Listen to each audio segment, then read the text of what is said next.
Hello and welcome back to another episode, Tuesday episode of World Traveler Cooking. I've missed the last 2 weeks because both I was extremely busy one week and the other thing that happened was the laptop that I was using to master the videos died. So I've had to come up with a different setup. So hope you like the setup. If you like it or dislike it, please let me know in the comments and that will help me decide which way to go in the future. So today we are going to make Ukrainian borscht, and we're going to do a vegetarian version because since it's around Christmas and since many people in Catholic countries see Christmas as a fasting holiday, I guess we will do a vegetarian version. So this version is beans, beets, pickled beets. So we have fresh beets, we have pickled beets, although these are actually the fermented beets. And I have a link down below to my video on how to prepare these. They're actually very easy to prepare. Just take some fresh beets, soak them with salt water for a while. If you're in the tropics, you will need to add a little bit of some sort of culture, and then basically you get nice fermented beets at the end. We will season this with some dill, salt, pepper, and we'll also add some cabbage. So that's this one. First thing I'm going to do is I'm going to take these beans and I'm going to start boiling them to soften them up. At the same time I'm going to shred my cabbage and peel these beets. I think I am going to chop and add the beet stems because I think that'll be good in it. So we'll do that. Let's go ahead and get started. So I've put the beans on to boil. If you are using canned beans, you don't need to do this. You'll just take them out of the can and add them later, but I think you get a better texture if you start with dry beans. So I soaked these beans overnight, and now I'm going to bring them to a boil. They'll boil for, I don't know, 20-30 minutes, and then we will add the other things. In the meantime, we will do our basic prep. So for the prep route, no pork, I have basically a decent amount of cabbage. You can use however much you want. I have the stems from these beets cut here, and I have about ½ kilogram of beets peeled and cut into thin matchsticks. That's basically what we're going to do for now, and once the beans are done cooking, then we will move this to a larger pot and get going. Prep part 2, I had apparently forgotten about the carrots and onions, so here they are. I have a large carrot julienned and I have a large onion cubed. So next we will start sauteing these and get ready to make the borscht. So now we're going to add our carrots, beets, and onions into a bit of oil.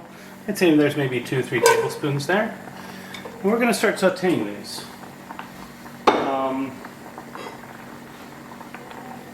We're going to saute them for a bit and cook them down while the beans continue to cook. Now, note, people do, of course, make borschts with meat broth, and you could also add vegetable broth instead. But in this case, I'm going to do it with water and beans. So I'm going to go ahead and stir this for a bit, and when I come back, these will be cooked down a bit. Now, it's worth noting that if I was using dried dill, I would add it at this point, but since I have fresh, I'm going to add it much later. So we're going to keep cooking this down for a bit, and I'll probably be back in about 5 minutes or maybe 10. So now these root vegetables are pretty well cooked through. So I am going to add the cabbage and the stems of the beets. I'll just keep stirring this for a few minutes. And I've chopped up the inner parts of the dill here just because I think they'll be good. I haven't seen any specific recipes suggesting that, but it seems like a no-brainer to me, so we'll do it. Now we will stir this in and we will cook this for a little bit, let these vegetables sweat, and be back in another couple of minutes. Season with a bit of black pepper. I wouldn't be surprised if Ukrainians might add allspice as well, but I'm not going to do this time because I haven't seen it in the recipe. So we'll just keep stirring this in and be back as these vegetables finish cooking. At this point I think we're ready to add our beans. So I'll add that liquid and all and deglaze with it.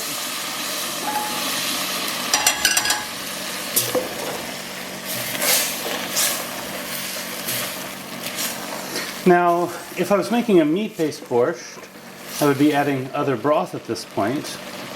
Since I'm using a water one, I'm just going to add more water. You're going to notice I haven't added salt yet. I'm going to let you try to figure out why that is, and in just a second you'll find out. So I'm going to bring this to a boil. I'm going to let it boil for just a couple of minutes. Then I will start to season it, and we'll talk about other options. Some people, of course, would have added potatoes as well as meat. This one I'm making here is a vegetarian bean borscht.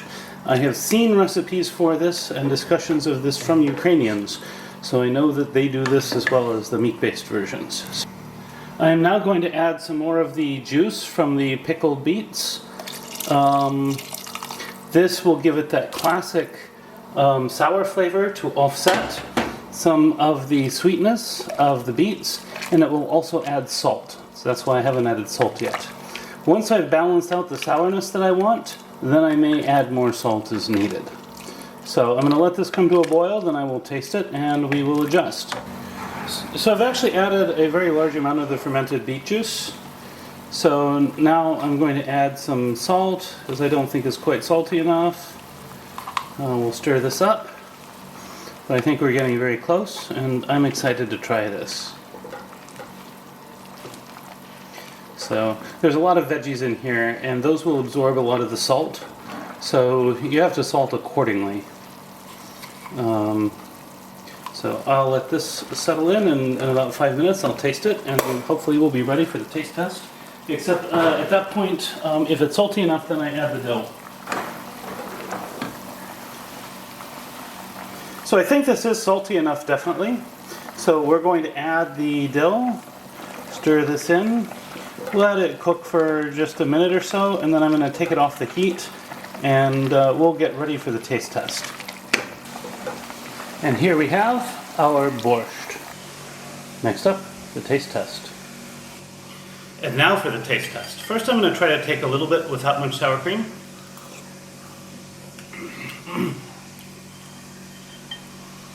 So I probably overdid the salt just a little bit. It still has this just wonderful, wonderful spread of flavors. And